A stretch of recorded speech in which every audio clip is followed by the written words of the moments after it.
আসসালামু আলাইকুম ওয়া রাহমাতুল্লাহি ওয়া বারাকাতুহু।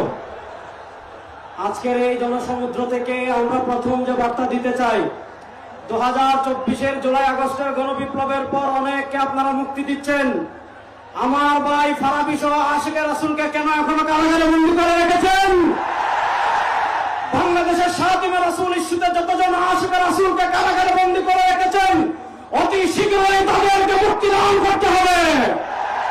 2 নম্বর, অন্তর্বর্তীকালীন সরকারের কাছে আমরা দাবি জানাতে চাই, আপনারা পিলখানা ট্র্যাজেডির জন্য তদন্ত কমিটি গঠন করেছেন, 2024-এর জুলাই আগস্টের গণহত্যার জন্য তদন্ত কমিটি গঠন করেছেন, 2013 সালের সাপ্লাই গণহত্যার জন্য কেন এখনো তদন্ত কমিটি আপনারা গঠন করতে পারেন নাই?